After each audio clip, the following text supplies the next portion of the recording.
Good morning students, I am MRK. Today class 12th Maths chapter 7 Applications of Differential Calculus exercise 7.7 Find the intervals of concavity and points of inflection அப்படின்னு கேட்டிருக்கு. Function கொடுத்துருக்கு. கான்கேவிட்டின்றது second derivative டெஸ்ட்டில் இருந்தால் செய்ய முடியும். Second derivative டெஸ்ட்டில் இருந்தால் நம்ம கண்டுபிடிக்க முடியும். சரிங்களா சொல்கிறது? செகண்டு டெரிவேட்டிவ் டெஸ்ட்டில் இருந்து தான் நம்ம என்ன செய்ய முடியும், கண்டுபிடிக்க முடியும். ஸோ பார்த்து பொறுமையாக கேர்ஃபுல்லாக செஞ்சுக்கோம். அதனுடைய கான்செப்ட் என்ன அப்படின்னா, கணக்கை முதல்ல ஒன்ஸ் எடுத்துட்டு 2 டைம்ஸ் டிஃப்ரென்ஷியேட் பண்ணணும் முதல்ல. அப்போ X into X minus 4 whole cube அப்படின்னு எடுத்திருக்கேன். 2 டைம்ஸ் டிஃப்ரென்ஷியேட் பண்ணுறோம். ஃபஸ்ட் டைம் முதல்ல பண்ணோம்னா யூபி மெத்தடில் ப்ராடக்ட் ரூலில் பண்ணணும். எக்ஸ் இருக்கட்டும், எக்ஸ் பவர் 4க்கு என்ன வந்துடும், 3 இன்ட்டு எக்ஸ் மைனஸ் 4 ஸ்கொயர் அப்படின்னு வரும். அடுத்து plus X minus 4 whole cube வச்சுட்டு எக்ஸுக்கு டிஃப்ரென்ஷியேட் பண்ணால் என்ன ஆயிரும், 1 அப்படின்னு ஆயிரும். அப்போ இது சரி பண்ணிட்டோம்னா 3x X minus 4 whole square அப்படின்னு வரும். Okay good. Plus X minus 4 whole cube அப்படின்னு வரும். ஏதாவது காமனை வெளியே எடுப்போமா? காமனை வெளியே எடுத்தோம்னா எக்ஸ் மைனஸ் 4 ஹோல் ஸ்கொயரை வெளியில் எடுக்கலாம். வெளியில் எடுத்தோம் அப்படின்னா உள்ளே என்ன ஆகும், ரிமைனிங் வந்து 3x வரும். ப்ளஸ்ஸு எக்ஸ் மைனஸ் 4 வரும். ஒரு டேர்ம் அப்படி இருக்கும்ல, ஒரு செட் ஆஃப் இது. அப்போ X minus 4 whole square 4x minus 4 அப்படின்னு வரும். ஒரு 4 வெளியில் எடுத்துரு. சரியா சொல்கிறது? ஒரு 4 வெளியில் எடுத்துட்டோம் அப்படின்னா எக்ஸ் மைனஸ் 4 ஹோல் ஸ்கொயர்னு வந்துடும். நெக்ஸ்ட்டு பக்கத்தில் எக்ஸ் மைனஸ் 1 அப்படின்னு வரும் 4 வெளியே எடுத்தனால. இவன் மறுபடியும் எஃப் டபுள் டேஷ் எக்ஸ் கண்டுபிடிக்கிறேன், செகண்ட் டெரிவேட்டிவ். இது ஃபஸ்ட்டு டிஃப்ரென்ஷியேட்டு. சரி ரைட்டு. இப்போ அதே மாதிரி 4 இருக்கட்டும் காமனாக. இப்போ இது யூபி மெத்தட் தான். அப்போ எக்ஸ் மைனஸ் 4 வச்சுட்டு ஹோல் ஸ்கொயர் வச்சுட்டு எக்ஸ் மைனஸ் 1க்கு டிஃப்ரென்ஷியேட் பார்த்தோம்னா 1 ப்ளஸ் எக்ஸ் மைனஸ் 1 வச்சுட்டு எக்ஸ் மைனஸ் 4 ஹோல் ஸ்கொயருக்கு பார்த்தோம்னா 2 இன்ட்டு எக்ஸ் மைனஸ் 4 அப்படின்னு வரும். Okay students, good. இப்போ 4 அப்படியே இருக்கட்டும். இதை எழுதுனோம்னா என்ன வந்துடும், எக்ஸ் மைனஸ் 4 ஹோல் ஸ்கொயர் அப்படின்னு வரும். சரிங்களா? முன்னாடி 2 வேணால் எடுத்துக்கலாம்.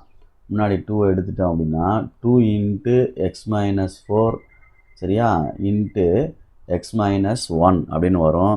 காமனாக வந்து எக்ஸ் மைனஸ் 4 வெளியில் எடுத்துட்டோம் அப்படின்னா 4 இன்ட்டு எக்ஸ் மைனஸ் 4 வெளியில் எடுத்துட்டோம் அப்படின்னா உள்ளே என்ன ஆகுன்னு பாரு. இதில் ஒரு செட் ஆஃப் எக்ஸ் மைனஸ் 4 வரும். அடுத்து இங்கே ஒரு 2 இருக்கும். இன்ட்டு எக்ஸ் மைனஸ் 1 இருக்கும். சரிங்களா? பார்த்து பொறுமையாக. 4 எக்ஸ் மைனஸ் 4 ஓகே. இது உள்ள மல்டியில் பண்ணோம்னா எக்ஸ் மைனஸ் 4 இது உள்ள மல்டியில் பண்ணோம்னா ப்ளஸ் 2x மைனஸ் 2 அப்படின்னு வரும். அப்போ இது என்ன ஆகும் பாரு, ஆட் பண்ணி செப்பரேட் பண்ணுற மாதிரி கரெக்ட் பண்ணோம்னா 4 இன்ட்டு எக்ஸ் மைனஸ் 4 அந்த ப்ராக்கெட்டில் உள்ளதை எடுத்தோம்னா 3x மைனஸ் 6ன்னு வருது. அப்போ அதிலேருந்து 3யை காமனாக எடுத்தோம்னா 12ன்னு இங்கே வந்துடும். எக்ஸ் மைனஸ் 4 வந்துடும். நான் 3யை வெளியில் எடுத்திருக்கேன், அதனால் இங்கே எக்ஸ் வந்துடும், மைனஸ் வந்துடும், 2 வந்துடும்.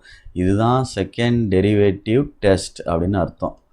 அப்போ நம்ம கண்டிஷன் படி கான்கேவிட்டிக்கு என்ன செய்யணும் அப்படின்னா செகண்ட் டைம்ஸ் ஈக்குவல் டு 0ன்னு நம்ம எடுக்கணும். ஓகே, மறந்துடக்கூடாது. Let f double dash of x equal to 0ன்றது கண்டிஷன், மறந்துடக்கூடாது. ரைட், இந்த இடம் முக்கியமான இடம். ரைட். அப்போ வந்து என்ன எடுக்கிறேன், 12 into X minus 4 into X minus 3 equal to 0. அப்போ 12 தேவையில்லை, மல்டிப்ளை எடுக்கிறது. அப்போ எக்ஸ் மைனஸ் 4 ஈக்குவல் டு 0ன்னு ஒரு செட் ஆஃப் எடுக்கலாம். இன்னொரு செட் ஆஃப் என்ன எடுக்கலாம் அப்படின்னா எக்ஸ் மைனஸ் 3 ஈக்குவல் டு 0ன்னு ஒரு செட் ஆஃப் எடுக்கலாம். சரிங்களா சொல்கிறது? ரைட்டு. அப்போ எக்ஸ் ஈக்குவல்ட்டுன்னு எடுத்தோம்னா மைனஸ் 4 அங்கிட்டு போனால் ப்ளஸ் 4, எக்ஸ் ஈக்குவல்ட்டுன்னு போட்டு மைனஸ் 3 அங்கிட்டு போனால் ப்ளஸ் 3. இது ஒன் செட் ஆஃப் ஆன்சர், இது ஒன் செட் ஆஃப் ஆன்சர். இப்போ நம்பர் லைன் ட்ரா பண்ணுறேன். Minus infinitive plus infinitive, first 3 and next 4. அப்போ இன்டர்வல்ஸ் ஆர்னு எழுதுனோம்னா சரிங்களா, மறந்துடக்கூடாது. Minus infinity comma 3, 3 comma 4, 4 comma infinitive அப்படின்னு அர்த்தம். நெக்ஸ்ட்டு டேபிள்ஸ் க்ரியேட் பண்ணோம்னா பொறுமையாக நிதானமாக செய். 3 இன்டர்வல் வரணும். சரிங்களா? ரைட்டு. 3 இன்டர்வலில் பார்த்து பொறுமையாக. ஃபஸ்ட்டு வந்து இன்ட்ரவல் இது F double dash x, F double dash x, சரியா? பாசிட்டிவாக நெகட்டிவான்னு பார்த்துட்டு அதுக்கப்புறம் எங்கனக்குள்ளே கான்கேவிட்டி எழுதிடலாம். எங்கனக்குள்ளே என்ன எழுதிடலாம்? கான்கேவிட்டி அப்படின்னு சொல்லுவாங்க. சரிங்களா? சொல்கிறது பார்த்து நிதானமாக எழுதிக்க. இதோட தேவையில்லை. நம்மளுக்கு எக்ஸ்ட்ரா எங்கனக்குள்ளே ஏதாவது வேணுன்னா பாயிண்ட் ஆஃப் இன்ஃப்ளெக்ஷன் கண்டுபிடிக்கிற யூஸ் பண்ணிக்கலாம். சரியா? ஆமாம், அதனால் எரேஸ் பண்ணிக்கிடுவோம். Okay, good. இப்போ ஃபஸ்ட்டு இன்டர்வல் எடுத்தோம் அப்படின்னா என்ன வருது? -∞, 3 அப்படின்னு எடுத்தோம்னா ரெண்டுக்கு இடையில் இந்த இடத்துல ஒரு நம்பர் எடுத்தோம்னா 0 வரும். அப்போ 0 வந்து எஃப் டபுள் டேஷ் எக்ஸ்னால் இந்த இடம் இதில் போட்டுப்பார். 0 போட்டோம்னா மைனஸ் வரும், இங்கேயே மைனஸ் வரும். மைனஸ் சேர்ந்து என்ன ஆயிரும்? ப்ளஸ் ஆயிரும். அப்போ கான்கேவிட்டி அப்படின்னு போடையில் கான்கேவ் அப்வேர்டுன்னு எழுதணும். இல்லைன்னா கான்வெக்ஸ் டவுன்வேர்டுன்னு எழுதணும். கான்கேவ் அப்வேர்டு பாசிட்டிவ்னா எஃப் டபுள் டேஷ் எக்ஸு, மைனஸ்னால் கான்கேவ் டவுன்வேர்டு.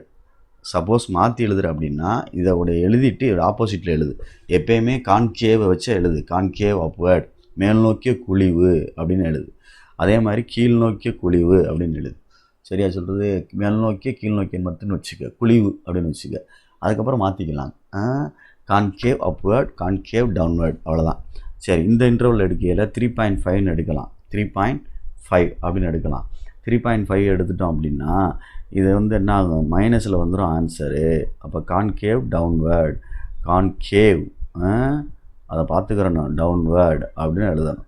நெக்ஸ்ட்டு என்ன எழுதுகிறோம்? 4க்கு இன்ஃபினிட்டிக்கு அடுத்து 5 கொடுத்தோம் அப்படின்னா பாசிட்டிவ் வந்துடும். இந்த இன்டர்வல் எழுதணும், மறந்துட்டேன் பார்த்தியா? 3,4 அடுத்து 4,∞ அப்படின்னு எழுதணும். இதுக்கு கான்கேவ் அப்வேர்டு அப்படின்னு வருது. ரைட், இவ்வளோ தான். அடுத்து த பாயிண்ட் ஆஃப் இன்ஃப்ளெக்ஷன் கண்டுபிடிக்கணும். பாயிண்ட் ஆஃப் இன்ஃப்ளெக்ஷன் அதாவது வளையமாற்று புள்ளி. வளையமாற்று புள்ளி அப்படின்னு சொல்கிறது கண்டுபிடிக்கணும். ஓகே, பாயிண்ட் ஆஃப் இன்ஃப்ளெக்ஷன் ஆஃப்னு எழுதுகிற பாருண்ணா, ஆஃப் இன்ஃப்ளெக்ஷன். சரி, right. If x is equal to கண்டுபிடிச்சோம்ல அந்த நம்பர்ஸ், இந்த 3, 1, 4, 1, அதை 3 எடுத்து கொஸ்டினில் போடணும். ஃபங்க்ஷனில் f(3) equal to 3 × 3 - 4 whole cube. அப்போ என்ன ஆகும்? 3 × -1 ஹோல் க்யூப்னா 1 × 1 -3. Okay, if x equal to 4 அப்படின்னா கணக்கில் கொண்டே போடணும். சரிங்களா சொல்கிறது? f(4) ஈக்குவல் டு 4 × 4 - 4 ஆட்டோமேட்டிக்காக என்ன ஆயிரும்? Whole cube. அப்போ 0 ஆயிரும். அது தர்ஃபோர் பாயிண்ட் ஆஃப் இன்ஃப்ளெக்ஷன் அப்படின்றது வந்து 3க்கு -3 வருது. அடுத்து அண்டு 0 4, என்ன வருது? 0 வருது. நிதானமாக போட்டு பார்த்துக்க, மறந்துடாத. சாரிடா தம்பி, இங்கே 2 வருதாடா தம்பி, சாரிடா தம்பி, இந்த இடத்துல கவனிக்கல பார்த்தியா? இங்கேருந்து இங்கே ரீப்ளேஸ் பண்ணையில் 2 ரீப்ளேஸ் பண்ணுறப்போல 3 ரீப்ளேஸ் பண்ணி வச்சுருக்கேன். கொஞ்சம் கவனமாக தான், கேர்ஃபுல்லாக செய்யணும். அதுதான் கணக்கு. இந்த இடத்துல பாரு, இந்த இடத்த நான் செய்யலை, 2 போடாமல் செஞ்சு வச்சுருக்கேன், 3 போட்டு வச்சுருக்கேன் இந்த இடத்துல ஃபுல்லாக. ஆமாம், தப்பாயிரும்ல. இந்த இன்டர்வலும் தப்பாயிரும், இந்த இன்டர்வல் தப்பாயிரும். சரிங்களா? அப்போ இதுவும் தப்பாயிரும், இங்கனக்குள்ளேயும் தப்பாயிரும். புரியுதா? சேஞ்ச் பண்ணால் வரிசையாக சேஞ்ச் பண்ணணும். அப்போ இங்கேயும் சேஞ்ச் ஆகும். சரி, இப்போ நம்ம சேஞ்ச் பண்ணுறேன். இங்கனக்குள்ளே என்ன வந்துருச்சு? 2 வந்துச்சு, x-2. அப்போ இங்கே x-2. அப்போ x ஈக்குவல் டு 2. இது இப்போ 2,∞. அப்போ இங்கே 2 வரணும். இங்கே 2,4. இங்கே என்ன வரும்? 2,4. இங்கே என்ன வந்துருச்சு? 4,∞. அப்போ x ஈக்குவல் டு 2ன்னு போட்டோம்னா 2 × 2 - 4. அப்போ 2 × 2 cube. 8 2s are 16, -16. Very good. Okay, அப்போ இது என்ன வந்துருச்சு? -16 ஒரு ஆன்சர் வந்துருச்சு. என்ன வந்துருச்சு? -16 ஒரு ஆன்சர் வந்துருச்சு 2க்கு. 2, -16. மற்றதெல்லாம் இது மாறாது எதுவும், நோ ப்ராப்ளம். சரிங்களா? புரியுதான்னு பார்த்துக்கோ, நிதானமாக செஞ்சுக்கோ. Okay, thank you students.